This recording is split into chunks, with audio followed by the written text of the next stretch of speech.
Hey, what's up guys? Joker here, and I hope you're all doing well. Today we have got a couple of rumors to get through in the world of tech, and we've also got some PC gaming news as well. We've got information on Ryzen 16-core 3000 series parts. Also, Intel is rumored to scrap backwards compatibility for their 1151 chipsets, and we've also got information on Ghost Recon Breakpoint and a new driver from Nvidia, which is going to be game ready for Rage 2. But first, today's video is brought to you by LevelGo.com, where you could save money on games for all of your favorite platforms, as well as software like Windows 10 Pro for under $16, Microsoft Office 2019 Professional Plus for $80, and Microsoft Office 2016 for under $40. And if you use my links down in the description below, you can save an additional 21% off of Windows 10 Pro with the code KTL21 at checkout, and you can get 16% off the entire website with the code KTL16 with the links down in the description below. So first we'll start off over on Twitter with a leak concerning Zen 2 or Ryzen 3000 series, which was announced back at Computex officially. Lisa Su then afterwards had hinted that there would actually be more than 8 cores, and when you looked at the package for the Ryzen 3000 series, it was obvious that there was room for another die on there post Computex, which I got hands-on with while I was in Las Vegas back in January. And now we have another leak surfacing, which is still a rumor at this point, but the source of this is Tum_Apisak, which if you've been following me for any period of time, you've probably heard me mention that name before. It's because he's a pretty famous leaker, and he is constantly posting stuff ahead of launch, ahead of announcements from some of the big tech companies out there like Intel, AMD, and Nvidia. So let's go ahead and take a look at his Twitter post from yesterday, which shows Zen 2 engineering sample. So this would be an engineering sample for Zen 2. Shows a 16-core part with a base clock of 3.3 gigahertz and a boost clock of 4.2 gigahertz, running on an X570 motherboard. And he said based on the code name of this, you couldn't decode it, which usually this is what we see with AMD CPUs, I should say. Usually you'll have this long string of characters, letters, and numbers, and there's a pretty easy way to just go ahead and break it down, as people have decoded these years ago, and you can kind of figure out whether or not it's an engineering sample or a final sample or something like that. You can also figure out core counts, clock speeds, and all of that. He said it wasn't able to be decoded from that, and he also hasn't credited actually where he got this leak from.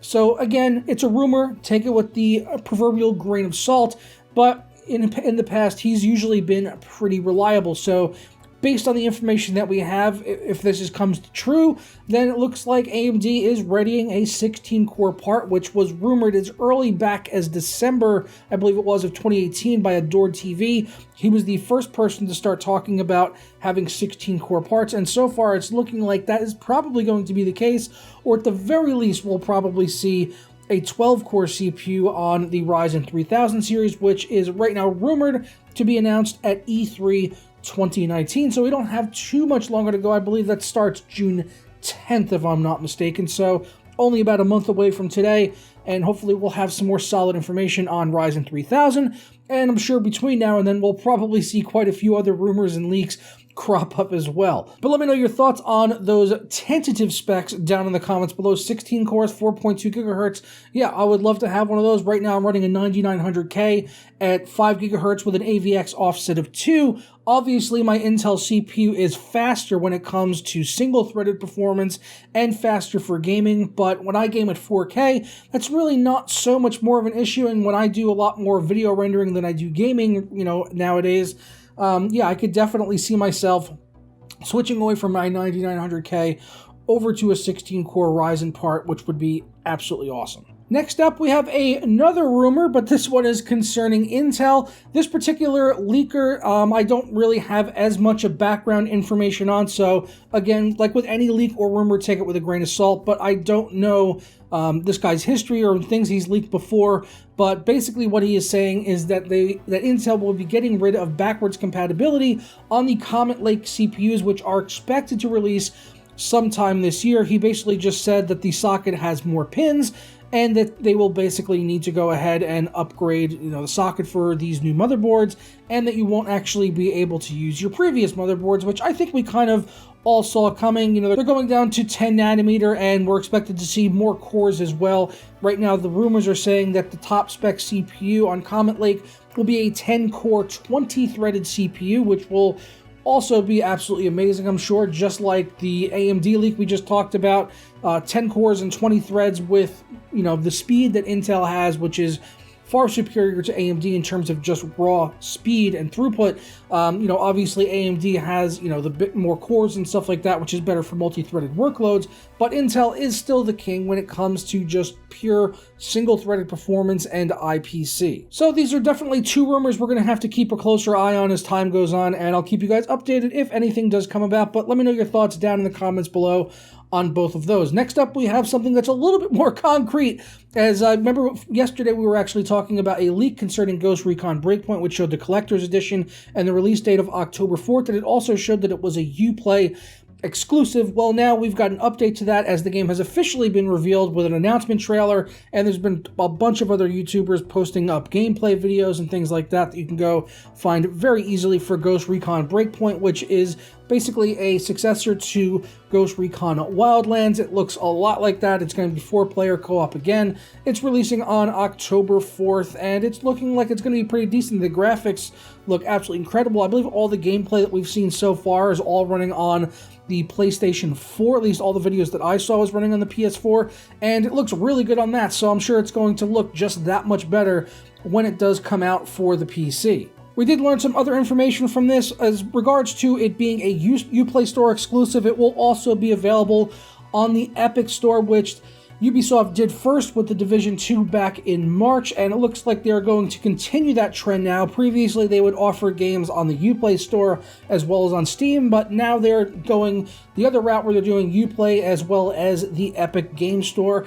And I guess, you know, obviously they're doing that so that they can get a bigger cut of the pie from the Epic Game Store, although they could just easily sell this game exclusively and all games exclusively on the Ubisoft Store, and they would get 100% of the revenue because it's their own storefront.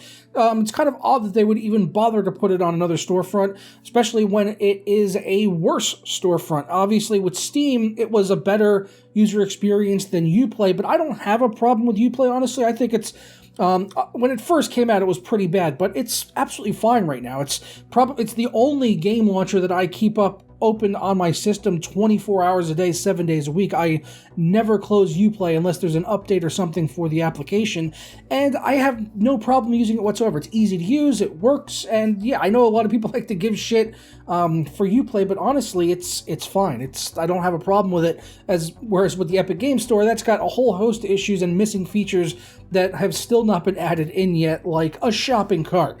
Also, with Ghost Recon Breakpoint, we did get a breakdown of all of the different versions, which there are unfortunately 4 different versions of this game to add to the confusion as to which version of the game you should buy at launch. But honestly, I usually advise anyone to just get the standard edition unless you were like a massive fan of, you know, of the previous game and you know you're going to absolutely love this. Then I don't see any reason to go for any of the higher editions unless you really know you're going to love it and play it for a long period of time and you want the season pass and all of that, which there's a season pass, sadly. You can see the 4 different versions of the game broken down here with the price in British pounds. We don't have the UK prices, but you can pretty much, you know, figure out what it's going to be in terms of US dollars based from this. Standard edition is just going to be the game, 50 pounds. That'll probably $60 in the US. Gold edition for 84 pounds will include the Season 1 pass. Then we've got the Ultimate edition, which has the Season 1 pass as well as the Ultimate pack, which I don't think we have the full details on what is actually in this Ultimate pack. And then we've got the Wolves Collector's edition, which includes everything in the previous versions, as well as a figurine, a statue, if you would. So yeah, they got 4 different versions of the game. I guess you'll have to, you know, pledge your bets and see which one you want to pick up at the end of the day once it does come out on October 4th. Last up, but certainly not least, this is just a quick mention as Nvidia has rolled out a new driver in preparation for Rage 2, which is launching on Tuesday, May the 14th, just a few days away from now. Something I'm definitely looking forward to as I enjoyed the first game, and I do plan on playing this and benchmarking it for you guys here on the channel with a couple of videos that I'll be posting next week, probably Tuesday and Wednesday. You can expect to see some Rage 2 content going up, but the driver number is 430.64WHQL, and as you can see, it adds the game-ready experience for Rage 2. Also, Total War Three Kingdoms, and World War Z, which has now been out for about a month, so it looks like Nvidia's a little bit behind on that one. They also added in some SLI profiles for Imperator Rome, I don't even know what that is, and Insurgency Sandstorm. Insurgency Sandstorm is actually a really good game, something that I've played, but I'm not familiar with Imperator Rome. I haven't really played that one. And there's also been a few fixed issues down here as well. If you want the full patch notes and where you can download the driver, I will have a link down in the description below. But I'm going to go ahead and get on out of here, guys. I hope you all enjoy your weekend as it's coming up, and happy Mother's Day to all the mothers out there for this Sunday. And yeah, I guess I'm going to go now, and if you enjoyed this one, don't forget to leave a thumbs up on it, subscribe if you're not already, and I'll see you guys probably on Monday for another video. Ta-ra.